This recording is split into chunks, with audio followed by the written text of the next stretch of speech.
안녕하십니까. 2018년부터 2020년까지 3년 동안 수행한 살생물제의 노출 경로 및 누적 사용에 따른 안전성 평가 과제의 총괄 책임을 맡은 고려대학교 권정환입니다.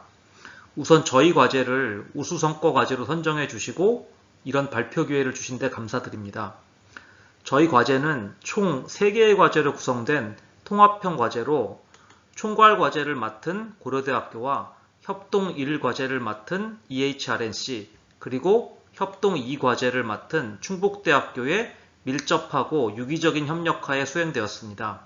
이 자리를 빌어 총괄 및 협동과제 책임자 및 참여연구원 분들께도 감사의 마음을 전합니다. 그럼 저희 과제의 소개를 시작하겠습니다. 일상에서 살생물 물질의 사용은 매우 빈번합니다. 또한 살생물 물질은 필연적으로 생물에 독성작용을 끼치는 물질이기에 사용자의 안전 문제에도 민감할 수밖에 없습니다. 우리나라에서는 2011년 가습기 살균제 사건을 비롯해서 매년 끊이지 않고 살생물제의 사용에 관한 사회적 논란이 있어 왔습니다. 그럼에도 이 문제를 바라보는 시각은 각 사회적 주체마다 처한 상황이 다르기 때문에 매우 다릅니다. 소비자의 입장에서는 과연 안심하고 다양한 생활화학 제품을 사용해도 좋은지, 기업의 입장에서는 예기치 못한 규제와 제품에서의 유해물질 검출 등으로 인해 타격을 받지는 않을지 걱정을 하게 되고, 정부의 입장에서도 국민 건강과 산업을 동시에 보호하기 위한 중용적인 방안을 고민하지 않을 수 없습니다. 살생물제의 사용에 의한 피해 사례가 보고되는 과정에서 정보의 왜곡이 일어나기도 하고, 때로는 안전성을 평가하기 위한 충분한 정보를 가지고 있지 못하기도 합니다. 즉, 살생물제의 위험성이 유용성만 생각하여 간과되기도 하고, 살생물제의 독성만 생각하여 공포가 과장되기도 합니다. 살생물제로부터의 공포와 살생물제의 유용성 사이에 균형을 찾기 위해서는 가장 최신의 과학적 자료에 의한 안전성을 예측하고 소통할 수 있는 그런 합리적인 도구가 필요합니다. 저희 과제는 이런 필요성에 의해 기획, 추진되었고, 최종 목표인 살생물제의 안전성 예측 툴을 개발하기 위해서 많은 연구자들이 총괄 협동 1, 협동 2 과제에 유기적으로 연결되어 참여하였습니다. 저희 과제의 1차 년도에는 주로 모델 개발을 위한 초연구인 알고리즘 개발, 분석법 개발, 살생물 제품의 사용 실태 조사 등의 연구를 수행하였고, 2차년도 이후에는 모델의 고도화 및 소프트웨어의 제작, 그리고 모델에 채용된 알고리즘의 검증을 위한 살생물제의 그룹을 구분하고, 구분된 그룹의 살생물제를 대상으로 단계적으로 실제 노출량을 측정하여 모델의 예측 수준과 비교하는 검증 연구가 진행되었습니다. 3차년도에는 검증 연구를 지속적으로 수행을 하였고, 마지막 결과물인 살생물제 누적 사용에 따른 안전성 예측 툴을 제시하였습니다. 이 툴과 별도로 제공한 살생물제의 표준 분석법, 그리고 예측 툴에 포함되어 있는 노출량 DB를 부가적인 결과물로 산출하였습니다. 기존에도 살생물제의 위험을 확인하고 안전성을 평가하기 위한 연구과제는 있어 왔습니다.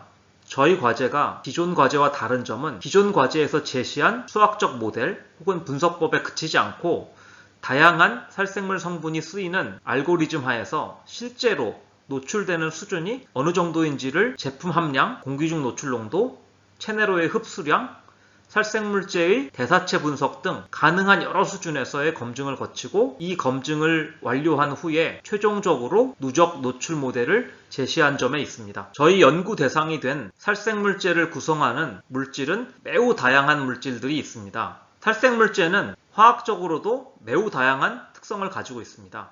본 연구에서는 화학적 특성이 다른 살생물제를 구분하여 노출 검증 체계에 활용하였습니다. 보여드리는 화면에서 보시는 것처럼 우선 살생물제를 반응성을 가지는 것과 그렇지 않은 것으로 크게 구분하였고, 반응성을 가지는 살생물제는 다시 보통 산화소독제로 분류할 수 있는 살생물제와 이소티아졸리논과 같은 반응성이 낮은 친전자체로 구분하였습니다. 반응성이 낮은 살생물제는 다시 무기화학물질과 유기화학물질로 구분하였고, 본 연구에서는 1차년도에 종료된 무기화학물질보다는 유기화학물질을 중심으로 연구를 진행하였습니다. 유기화학물질은 다시 휘발성, 이온성, 반휘발성 물질로 구분하였습니다. 살생물 물질의 노출 검증은 환경 농도를 측정하여 검증하는 방법, 그리고 피부에 점착된 양을 측정하여 검증하는 방법, 마지막으로 체내의 대사체를 이용하여 검증하는 방법을 통해서 검증을 수행하였습니다.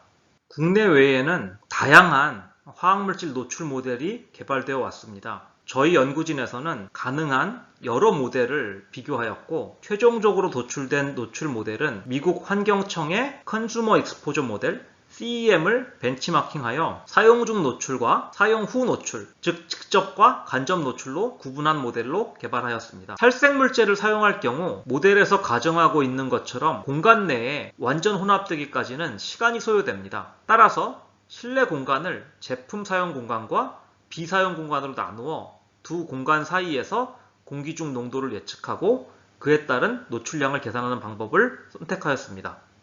이 화면에서는 살생물제가 체내로 들어온 후 배설되는 과정을 단순화한 수학적 모델을 보여드리고 있습니다. 최근에 사용되는 살충제 물질은 안전성을 고려하여 체내에 오래 잔류하지 않고 빠르게 대사되는 물질입니다. 이런 물질의 경우 소변 시료를 취해서 모화학 물질을 검증하기는 어렵고 대사체 검출을 통해서 모화학 물질의 노출 수준을 판단하게 됩니다. 이렇게 개발된 모형은 뒤에서 설명드릴 살생물 제품의 사용에 따른 중재 연구를 통한 검증에 활용되었습니다.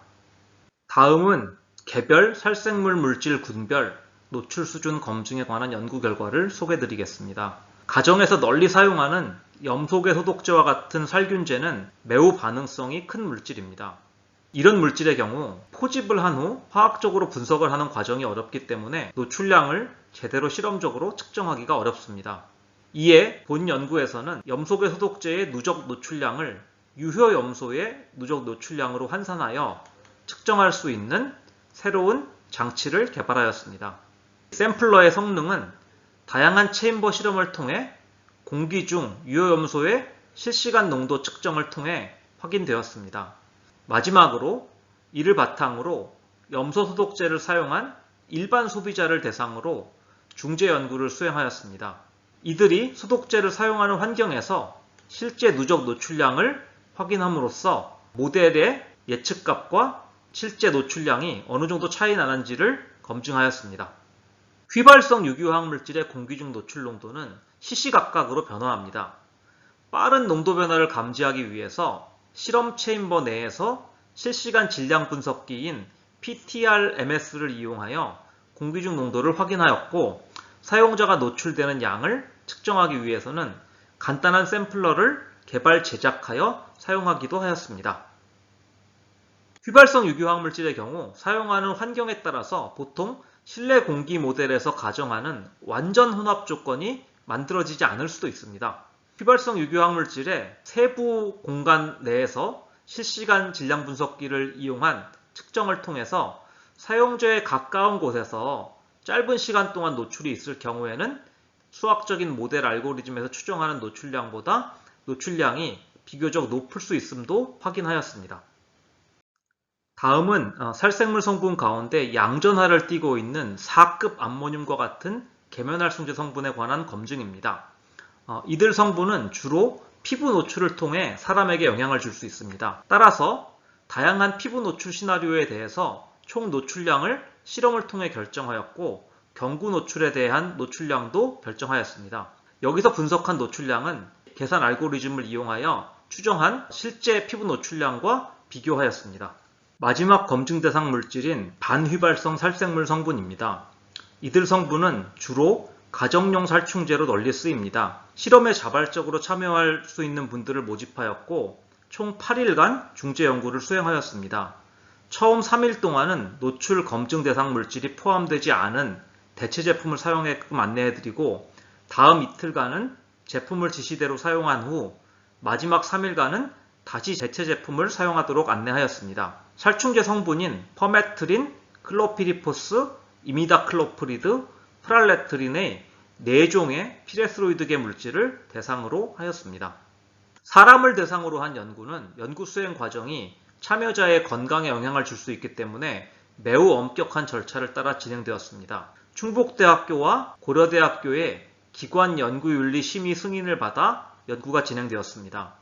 연구진에서 요구한 사용 시나리오에 따라 제품 사용 일지와 교육 자료를 개발하고 개별 참여자들에게 조사 도구를 전달하였으며 참여자들을 대상으로 조사 절차와 도구 사용에 관한 교육을 실시하였습니다. 또한 별도의 서면과 동영상 교육 자료를 활용하기도 하였습니다. 조사 수행 과정에서 채취된 시료는 채취 즉시 분석을 수행할 수 있는 실험실로 전달되었으며 일지는 데이터베이스하여 노출 정보를 모두 포함할 수 있도록 하였습니다. 이렇게 전달된 시료는 실험실로 가지고 와서 화학적 분석을 수행하였습니다. 중재 연구는 많은 분들의 노력으로 2019년과 2020년 2년간 수행되었고 이를 통해 많은 실험적 연구 결과를 도출했습니다만 여기서는 그 가운데 가정용 살충제를 사용하는 과정에서 사용 전후 노출 수준에 있어 가장 확실한 차이를 보여준 퍼메트린이라고 하는 성분에 대한 연구 결과를 보여드리고 있습니다. 2019년 중재 연구에서는 왼쪽 아래 그림에서 보시는 것처럼 제품을 사용하면 유의미한 대사체의 배출이 증가하는 것을 보실 수 있습니다. 실험을 통해 확인된 대사체의 배출량은 수학적 모델에서 예측한 것보다 한참 낮은 값을 보여주는 것을 확인할 수 있습니다. 이는 살생물제의 승인 등에 사용되게 될 수학적 모델이 노출량을 비교적 합리적인 수준에서 과대 추정하고 있다는 것을 보여주는 것입니다. 2020년에 중재연구에서는 개별 사용자의 공기중 농도를 함께 측정하였습니다.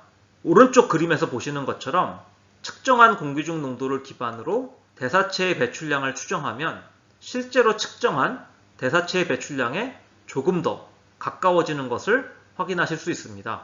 공기중 농도 측정 실험은 체내 대사체 분석 실험보다 낮은 비용으로 수행할 수 있기 때문에 좀 더 정교한 살생물 성분의 노출량 추정이 필요할 경우에 사용할 수 있는 방법으로 제한할 수 있습니다.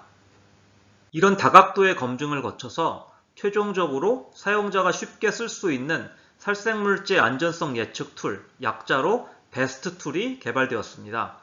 이 예측 툴은 보시는 것처럼 5개의 탭으로 구성되어 있고 살생물 물질과 제품에 대한 기본적인 정보를 내장하고 있습니다. 첫 번째 탭에서는 보시는 것처럼 노출 개수를 입력할 수 있습니다. 두 번째 탭에서는 첫 번째 탭에서 입력한 노출 개수와 내장된 정보를 바탕으로 살생물 제품을 사용하는 조건에서 사용자의 특성에 따른 노출량 분포를 보여줍니다. 화면의 예는 자동차 실내용 광택 코팅제로 사용되는 프로필렌 글라이콜의 노출량 분포를 나타낸 것입니다. 살생물 제품은 여러 제품이 쓰이고 제품에는 여러 유효 성분이 있기 때문에 특정 사용자는 여러 개의 제품을 사용하는 과정에서 특정 성분에 누적되어 노출이 되게 됩니다. 세 번째 탭에서는 이런 누적 노출량의 분포를 보여드리고 있습니다.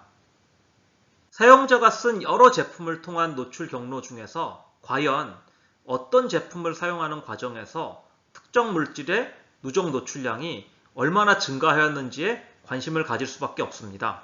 여기서 보여드리는 파이 차트는 여러 제품을 어떤 사용자가 동시에 사용했을 경우에 어떤 제품에서 얼마만큼의 기여도가 있었는지를 보여드리고 있습니다. 마지막 탭은 앞서 4개 탭에서 제공했던 정보 가운데 꼭 필요한 것을 표와 그림으로 만들어서 요약해서 보여드리고 있습니다. 짧은 시간에 설명을 드려 불충분한 부분이 있지만 저희 과제의 최종 성과물은 살생물제의 누적 노출 모델이고 이 모델을 개발하는 과정에서 얻어진 다른 성과물들로 살생물 성분의 분석법, 누적 노출 측정을 위한 샘플러 등이 있습니다. 이 과제의 성과는 살생물 물질을 안전하게 사용하기 위해서 필요한 살생물 성분 함유 제품의 위해 관리, 살생물제의 표준시험법, 연관된 다른 화학물질의 노출 및 위해성 평가의 활용, 그리고 누적 사용을 고려한 살생물 제품의 환경기준 제시 등에 활용될 수 있을 것으로 기대합니다. 직접적인 성과뿐 아니라 과학적, 기술적, 경제적, 사회환경적 측면에서도 여러 파생 효과를 미칠 수 있다고 생각합니다. 특히 2년째 지속되고 있는 코비드-19과 같은 감염성 질환을 예방하기 위해서 예전보다 더 많은 살생물 물질이 가정과 다중이용시설에서 사용이 되고 있기에 사용자의 살생물 물질의 노출을 측정할 수 있는 실험적인 방법, 그리고 검증된 노출량 추정 모델은 살생물제를 더 안전하게 사용할 수 있게 해줄 뿐 아니라 나아가 국민 건강 증진에 기여할 수 있을 것으로 기대합니다. 경청해 주셔서 감사합니다.